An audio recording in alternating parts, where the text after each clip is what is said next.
जो सुमिरत सिद्धि होई गणनायक करे बर बदन करहु अनुग्रह सोई बुद्धि राशि शुभ गुण सदना बंदौ गुरु पद पदुम परागा सुरुचि सुबास सरस अनुरागा मंगल भवन अमंगल हारी उमा सहित जेहि जपत पुरारी सुमिर शिवा शिव पाई पसाऊं वर्णो राम चरित चित चाऊं पानी ग्रहण जब कीन महेशा दियर से तब सकल सुरेशा हरि राम चरित सब आए प्रेम पुलक लोचन जल छाए कमल सो काज कठिन जग माही जो नहीं होई तात तुम पाही राम काज लगी तब अवतारा सुनता ही भयाऊं पर्वतारा। हे महादेव इस जगत पावा इस जीवन पावा न कोई कार्य कठिन है न ही कोई कार्य संभव है। यहाँ सारे कार्य सरल और संभव हो जाते हैं बाबा अगर आपकी कृपा हो जाए। नाथ जब ही कौशलपुरी वही है तिलक तुम्हारा कृपा सिंधु में आऊब देखन चरित उदार मंगल भवन अमंगल हारी उमा सहित जहि जपत पुरारी। भगवान शंकर प्रभु सिद्धार्थ की वंदना तो किए और अपने ही मुख से निमंत्रण लेकर के भी चले गए कि हे नाथ जब अयोध्या में आपका रास तिलक होगा तो उस समय हम आपके रास तिलक को देखने फिर आए। कर मिट्टी जब संतुष्ट आए तब प्रभु निकट विभीषण आए।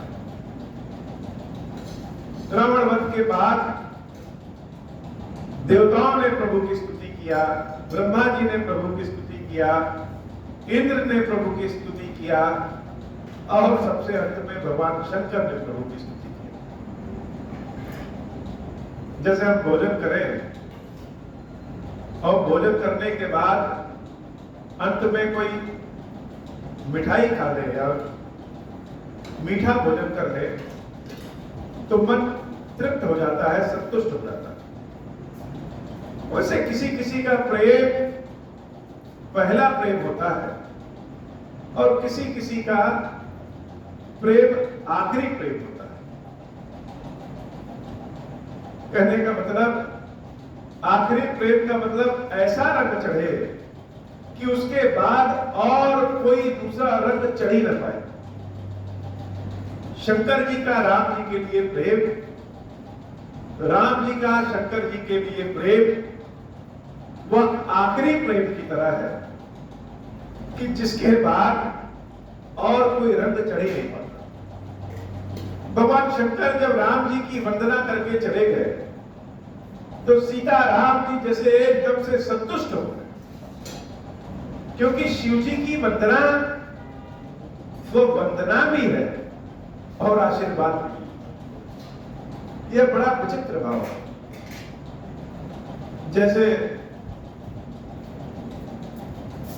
भगवान खीरेश्वर महादेव जी वैसे तो मेरे नाथ हैं, स्वामी हैं, भगवान, लेकिन इनकी सेवा भाव, इनका भोग भोजन प्रबंधन, इनकी चिंता हमारे मन में वैसे ही होती है जैसे कि अपने संतान के लिए, अपने बच्चे के लिए कोई चिंता करे। हैं तो यह भगवान हमारे, हैं तो ये हमारे स्वामी, और इनकी कृपा से, इनके दिए हुए प्रसाद के फलस्वरूप ही हमारा जीवन है। लेकिन फिर भी मेरा और इनका प्रेम जैसे संतान और पिता का प्रेम होता है, वैसा ही प्रेम, दुलारने वाला।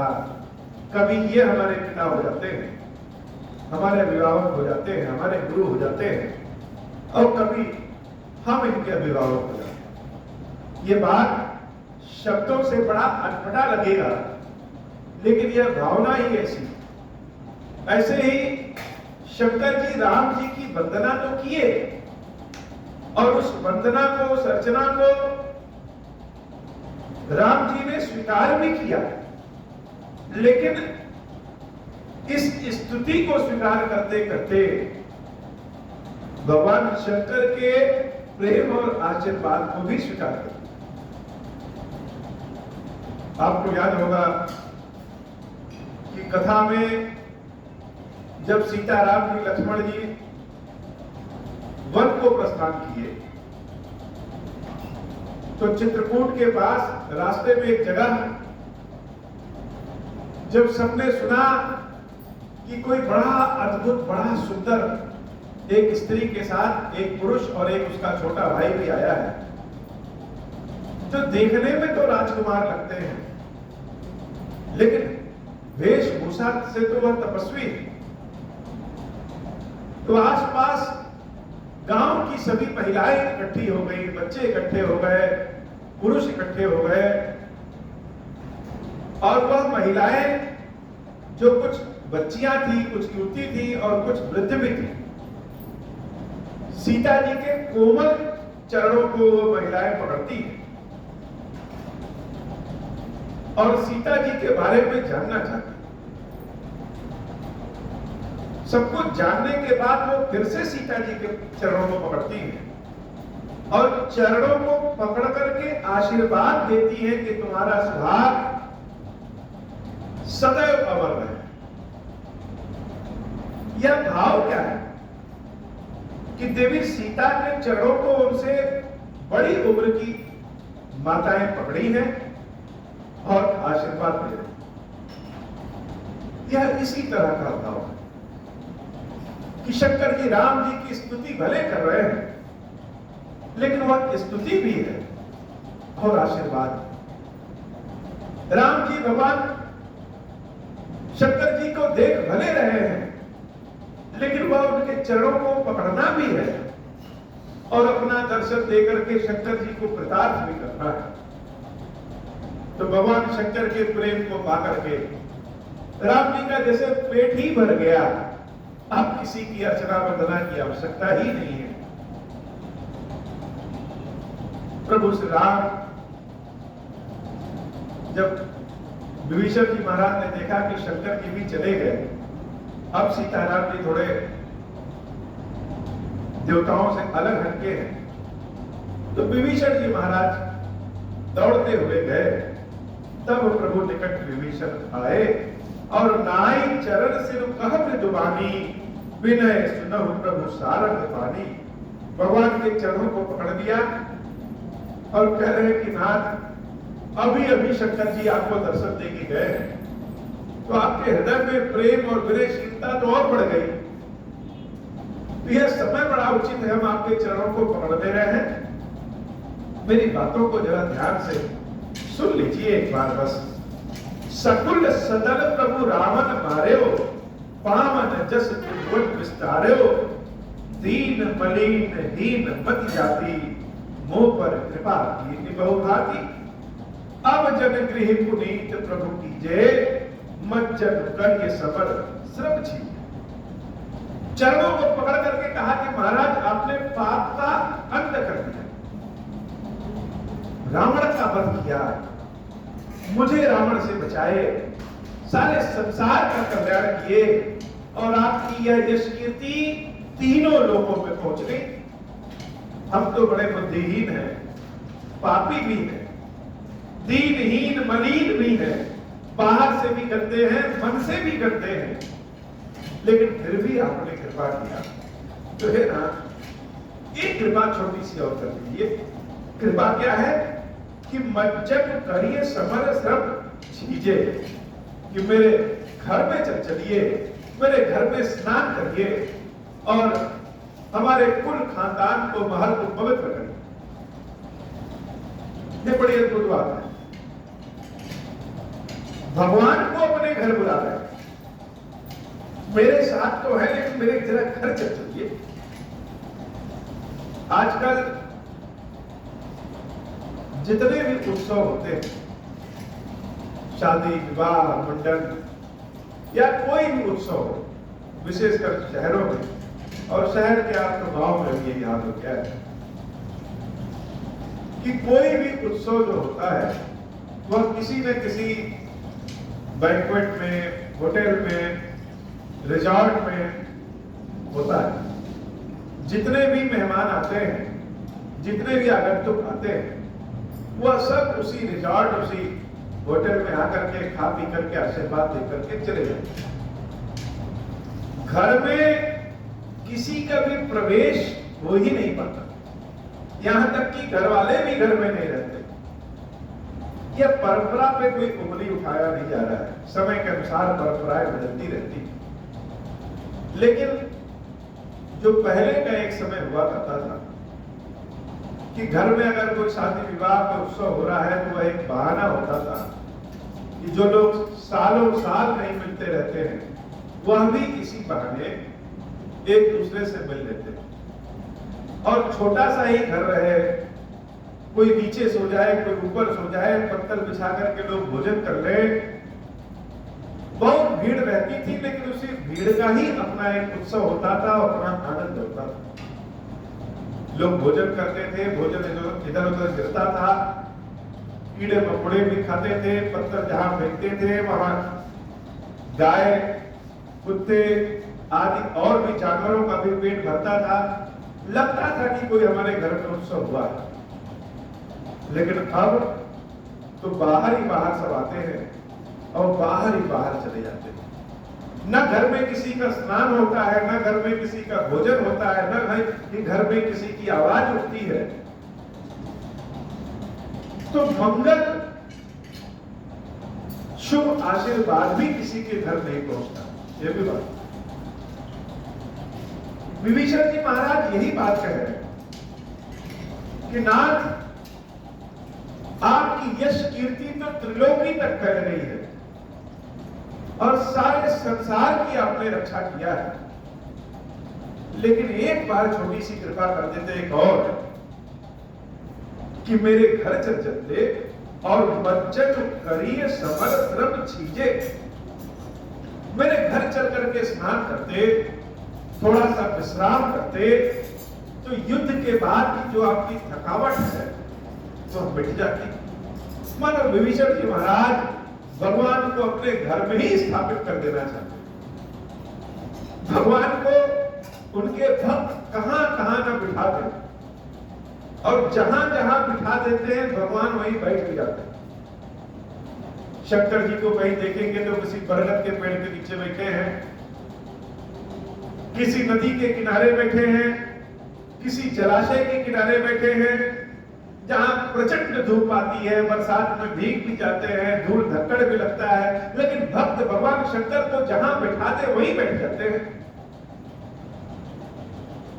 भगवान विष्णु को, ठाकुर जी को लोग मंदिर में बैठा देते हैं, उनके लड्डू गोपाल की मूर्ति बना करके अपने साथ झूले में सजा के चारों ओर देश भ्रमण कराते हैं। और हमारे जैसे लोग तो शालिग्राम जी को अपने जेब में ही रख करके घूमते हैं, कुछ लोग गले में टांग लेते हैं। तो भगवान को उनके भक्त जहां जहां बिठा रहे हैं, जैसे किसी माता के पेट का बच्चा माता के ही आहार से, माता के ही श्वास से आहार लेता है और श्वास पाता है, जीवित रहता है, वैसे ही भगवान भले भगवान है, लेकिन वह भक्तों के साथ रह करके भक्तों के ही द्वारा आहार लेते हैं, भक्तों के ही पैर से चलते हैं, भक्तों के द्वारा लिए गए सांस को ही लेते हैं और यहां तक कि भक्तों द्वारा किए गए पाप पुण्य को भी भोगते हैं। विभीषण जी महाराज बड़ी विनती करके प्रभु श्री राम से कह रहे हैं कि चलिए हमारे घर में मंचन करिए समरस छीजे। और यह बात कहने के बाद धीरे से दबी जुबान में एक बात और कहते हैं। और यह बात जब विभीषण जी महाराज कहते हैं तो राम जी मुस्कुराने लगते हैं और उनका जवाब क्या होता है? चलिए मेरे घर स्नान करिए, ध्यान करिए, आराम करिए, यह तो ठीक है, लेकिन इसके बाद विभीषण जी जो कहे, देख कोस मंदिर संपदा देह कृपाल कपिट कहुमुदा।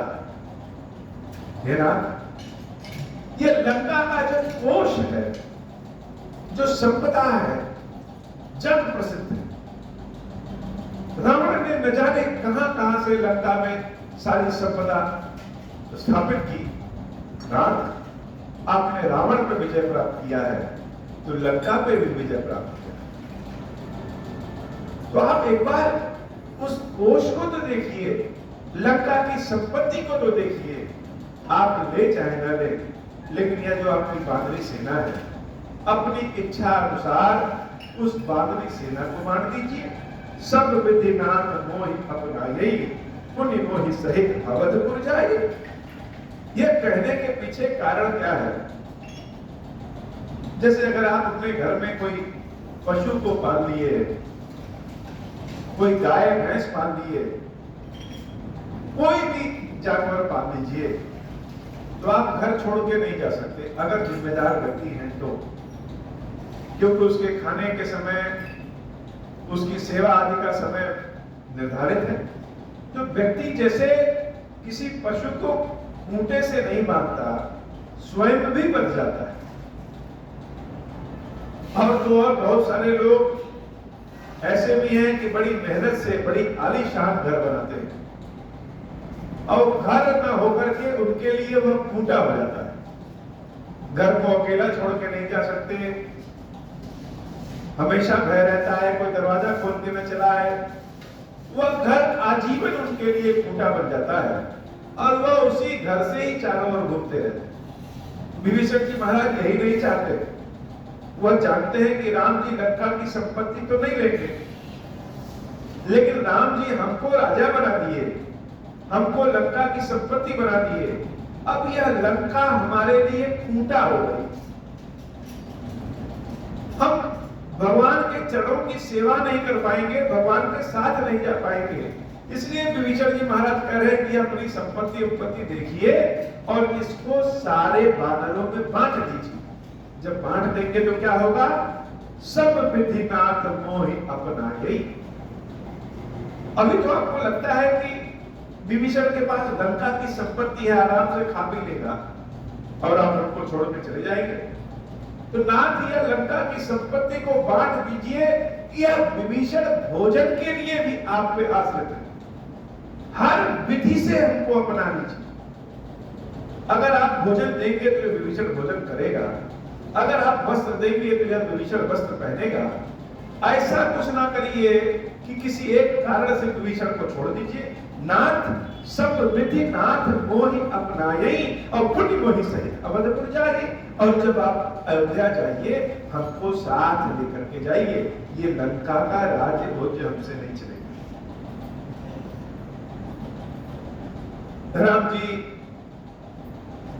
विभीषण की चालाकी भरी बातों से, चालाकी का मतलब प्रेम भरी बातों से, छल विहीन कपटहीन भरी बातों से बड़े प्रसन्नचित्त होते हैं।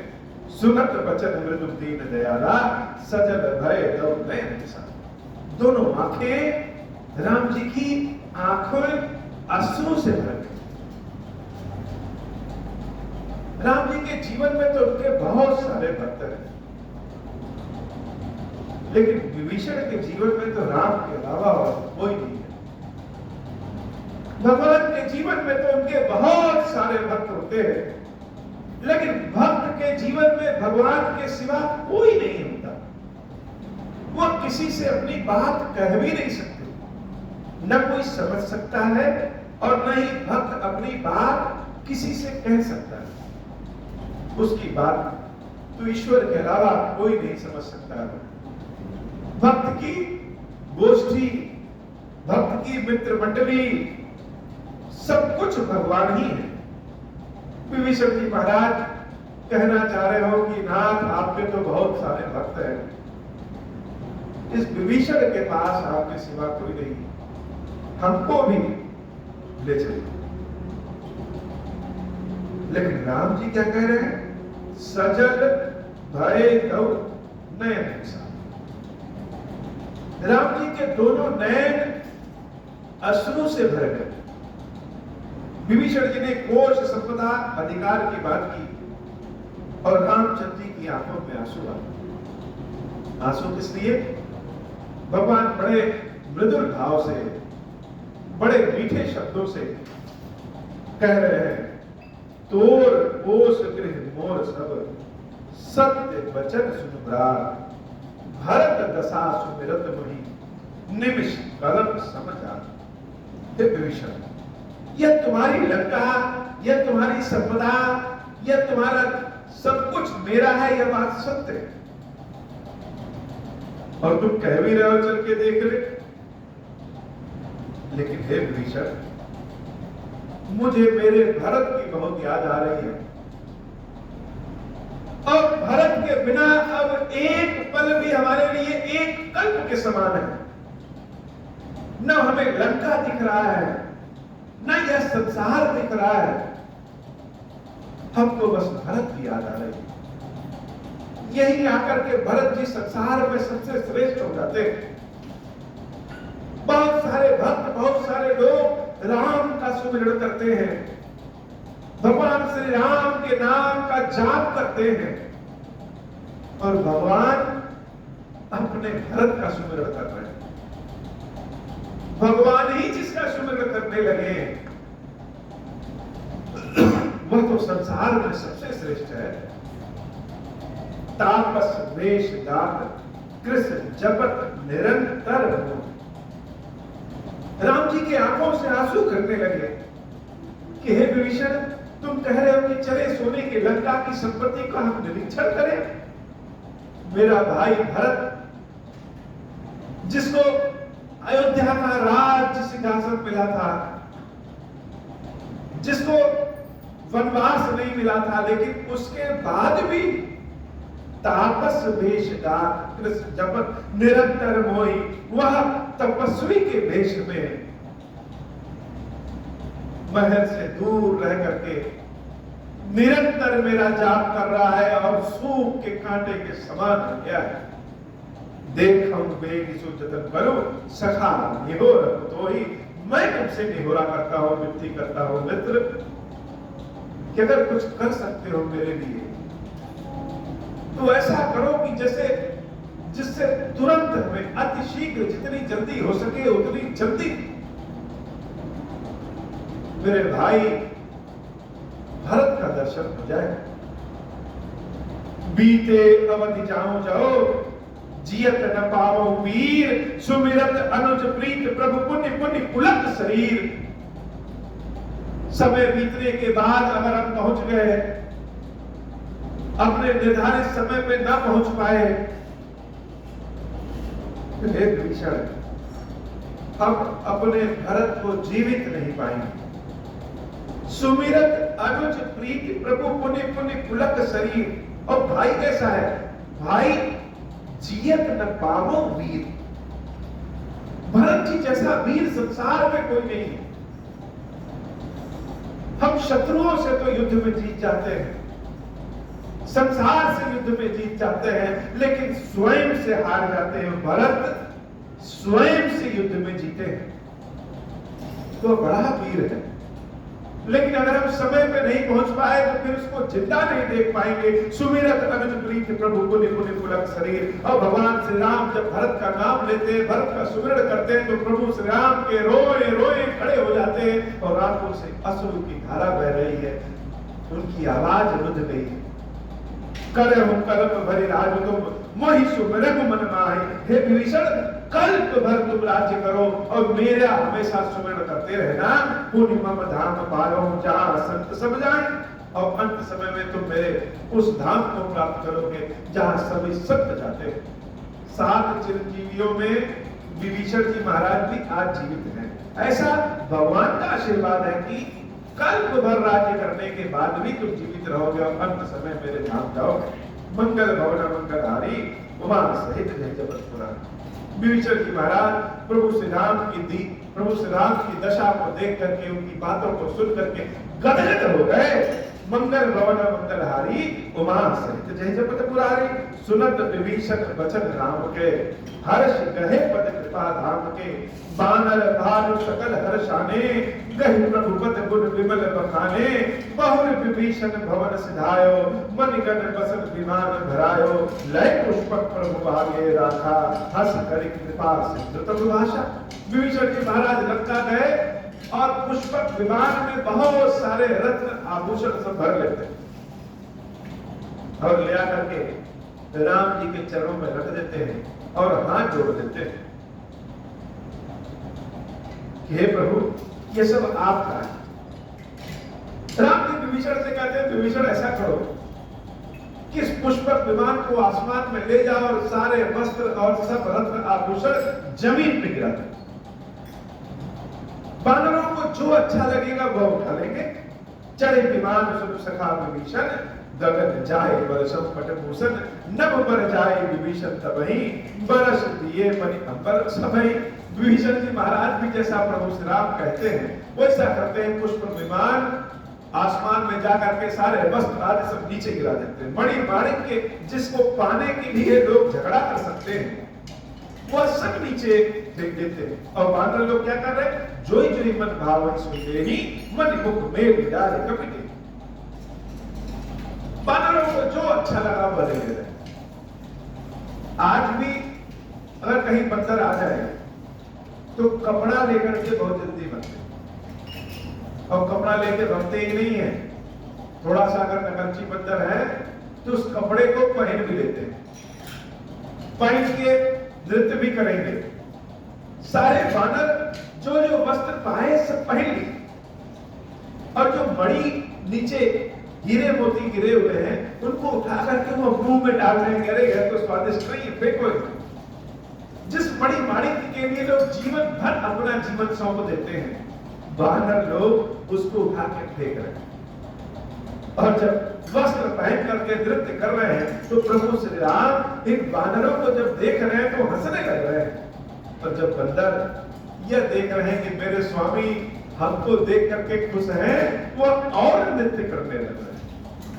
जैसे किसी बच्चे को देखिए और हंसिए तो बच्चों को लगता है कि हम कोई बहुत अच्छा काम कर रहे हैं, कि बड़े प्रसन्न हैं, तो उसको और करेंगे। आज भी कहीं मदारी देखिए तो बंदर डुगडुगी बजाने पे मदारी के नृत्य करता है। यह आज हंसी का पात्र हो सकते हैं, लेकिन यह तो भक्त और भगवान की अनूठी परंपरा है। किस विधि से राम को प्रसन्न कर ले, किस विधि से अपने प्रभु को प्रसन्न कर ले, यही भक्त की इच्छा है। पागल बन करके प्रभु प्रसन्न हो जाए तो पागल बन सकते हैं, बजरंग बली बन करके प्रभु प्रसन्न हो जाए तो बजरंग बली बन सकते हैं। जिस विधि से प्रभु प्रसन्न हो जाए वह विधि धारण करते हैं। यहाँ तक कि भगवान शंकर जो अमंगल वेश धारण करते हैं वह इसलिए क्योंकि भगवान को पसंद है।